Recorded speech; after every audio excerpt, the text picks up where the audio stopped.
Merhaba,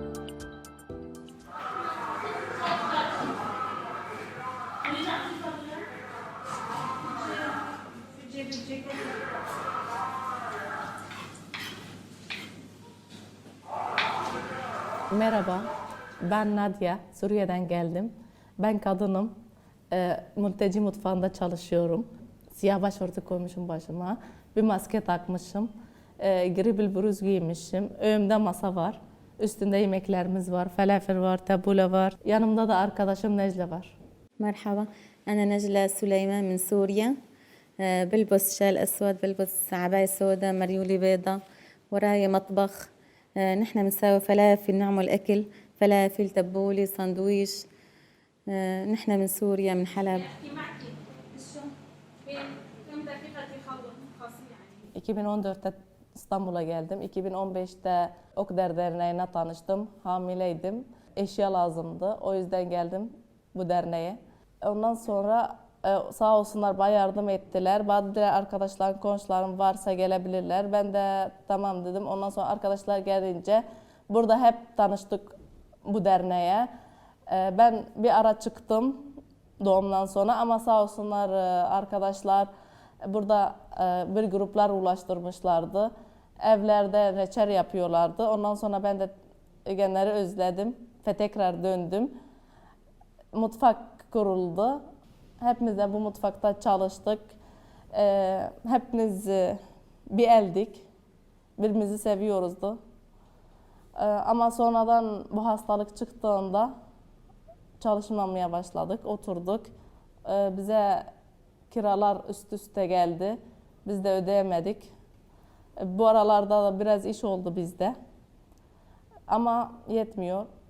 جينا بال 2014 لهون وضليت 4 سنين بالمخيم غرفة وجيت على اسطنبول يعني قعدت باسطنبول وعندي 5 أولاد 2 بسوريا 3 معاي ويعني هون وقت سمعت انه في مطبخ وعم يشتغلوا فيه حبيت انا اشتغل معهم عشان انه استفاد واساعد جوزي واساعد يعني اكون يعني مع اولادي ايه والحمد لله يعني كمان فريدة يعني دلتني على المطبخ وانا مشيت معهم ونحن كلاتنا هون اصدقاء مع بعض هيك يعني خبريهم بس ونعمل مخلل نطبخ اكل طيب يعني والحمد لله بس وضع كورونا يعني خلانا نوقف شوي بس يعني نحن اللي كاسرنا الاجار والهيك يعني هيك قولي لهم وبس بتمنى انه السباريشات تجينا عشان نحن نستفيد لان وضع هلا كورونا ضايقه علينا كلياتنا يعني بتمنى انه تجينا سباريشات نحن جينا من وضع حرب يعني ونحن بسوريا ما كنا نشتغل يعني بس هون اشتغلنا لان نحن نسوان ببعضنا يعني نتسلى يعني مثل اختي هي اختي ما في حدا غريب نحس نحن بعض اخوات لان نحن بعيدين عن اهلنا نعتبر نحن اهل نحن بالعكس كثير مبسوطين يعني بس نتمنى يجينا الشغل والحمد لله يعني Evet, yani burada bizim sadece arkadaş değiliz, burada aile gibiyiz. Destek birbirimize oluyoruz, hani yardımcı oluyoruz birbirimize. Bir tanesi bir şeye muhtaçsa gidiyor yardımla koşuyor. Yemekte olsun, ne de olursa olsun yani hep beraberiz yani bir aile gibi olduk biz. Biz normalde Suriye mutfağından en çok yemek pişiriyoruz. Bazen de Türk yemekleri yapıyoruz ama genel olarak Suriye mutfağından çalışıyoruz. Mesela muluhiye yapıyoruz, kepsi, falafel, hummus. Çok yemekler burada yapıyoruz. Yaprak yapıyoruz, sarması. Türk'te var ama biz genel olarak Suriye yaprağını yapıyoruz. نحن بنطبخ طبخ سوري وطبخ تركي يعني في أكلات تركية فريدة بتساعدنا فيها بس أكتر شيء المطلوب يعني أكل السوري شتي إنه بهارات وغير والكبسة المقلوبة الكبة المقلي اليبرة هدول الأكلات يعني الفلافل أكتر شيء المتبل. Ben bu falafeli tanıtacağım. Biz normalde elde de yapılıyor, hazır da alıyoruz ama yani hazır tercih ediyoruz çünkü daha kolay bize geliyor. Bu nohut içinde, nohut unu var, susam var ve özel bizim baharatlarından koyuyoruz. Bir saat suyda bıraktık, ıslandı, ondan sonra özel kalıbı var, ondan da falafel yapıyoruz, kızartıyoruz. نحن نحب نساوي فلافل حتى بالبيت عنا يعني عنا كل يوم أحد سبت أحد إن نساوي فلافل لعائلتنا يعني أكتر شيء مرغوب للفطور، يعني بالفطور نحن وجبة فطور، يعني غير الطبخ الفلافل كتير طيب، يعني مو يعني نحن عنا هيك. التبولة نحن من جنب أي أكل بنحب التبولة، يعني جنب كبة مقلية، جنب كبسة شغلات نحب التبولة، هي بقدونس بندورة بصلة رشة برغل شوية زيت حمض ليمون، yani كتير أكلي طيبة عنا. Son bir şey de konuşacağım. Şimdi biz bu hastalıktan dolayı eşlerimiz baya yani oturdular evde, kiralarımız, faturalarımız, yani çok sıkıntı çektik bunlarda.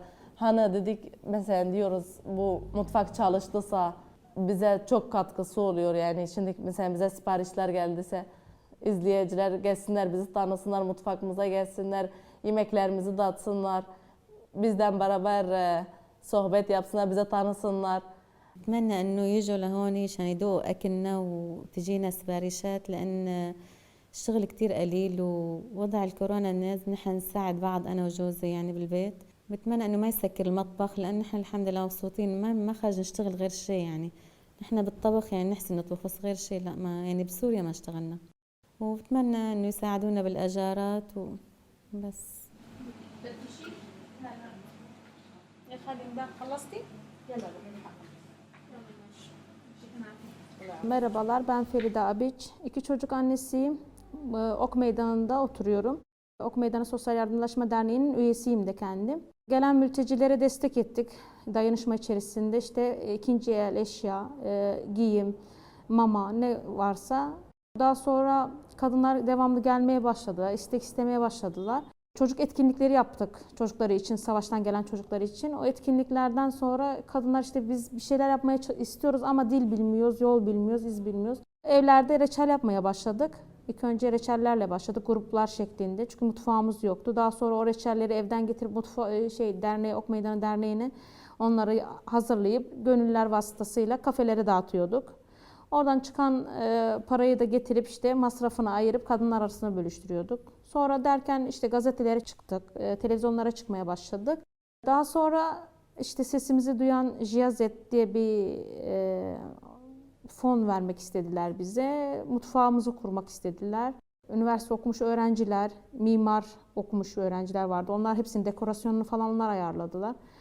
Daha sonra bu mutfağı kurduk 2017'de. 2017'nin Aralık ayında, son ayda kurduk. İyi gidiyordu aslında. Yani yürütebiliyorduk mutfağımızı yani her konuda, ama son işte pandemi döneminden dolayı artık çalışamıyoruz. Mutfak yaklaşık 1 sene yakın kapalı. Tabii bunun kirası var, faturaları var.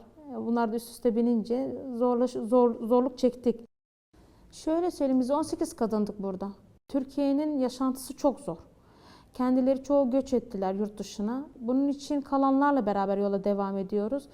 Yani kadınlara sorsan hepsine gelip rahatladıkları yer neresi derseniz derler mutfak. Siz sadece iş yapmaya gelmiyoruz. Bazen işimiz olmuyor. Kadınlarla haberleşiyoruz. Grubumuz var bizim bir de. Kendi grubumuz üzerine haberleşiyoruz. Gelip burada yemek pişirip beraber yiyoruz. Çocuklarımızı getiriyoruz. Bu onlar için de çok güzel bir moral oluyor. Gezmeye gideriz mesela, bir yere gideceğiz gezmeye. Bugün buraya gideceğiz, gelmek isteyen var mı? Kadınları alıp gezmeye gittiğimiz de oluyor yani. Şimdi Suriye'den gelen kadınlar kültürleri çok farklı insanlar. Çünkü onlarda kadın çalışmıyor. Adam çalışır dışarıda, kadın evinde oturur, yemeğini yapar, çocuklarına bakar. Bu algıyı burada kırdılar, o algıyı. Şimdi marketlere gidebiliyorlar, mutfağa rahatlıkla gelip gidebiliyorlar. Mutfak onlara çok şey kattığını düşünüyorum. Çünkü mutfak sadece maddi yönden bakmıyoruz biz mutfağa. Dertleşebileceğimiz bir ortam, muhabbet edebileceğimiz bir ortam. Daha önce evet çocuk alanımız vardı burada. Öncelikle siparişleri dışarı götürüyorduk. Daha sonra siparişleri burada yemek istediler. Üniversite öğrencileri gelip bizi tanımak istediler. Biz de kabul ettik. Sonra o çocuk alanını kaldırdık çünkü çocuklarımız büyüdü. Bir de gönüllü üniversite öğrencileri gelip ders veriyorlardı çocuklara ek olarak bu mutfakta. Yani çok işler yapıyorduk da işte korona çıkınca hepsi mecburen iptal etmek zorunda kaldık. Benim de isteğim şu, yani bizi izleyenlerden sipariş vermelerini bize, gelip bizim mutfağımızı tanımalarını, gelip kadınlarla muhabbet etmelerini. Zaten bizi tanıdıktan sonra eminim bize sipariş vereceklerinden de. Vavu İstanbul Festivali için bize bu şansı tanıdıkları için çok teşekkür ederim.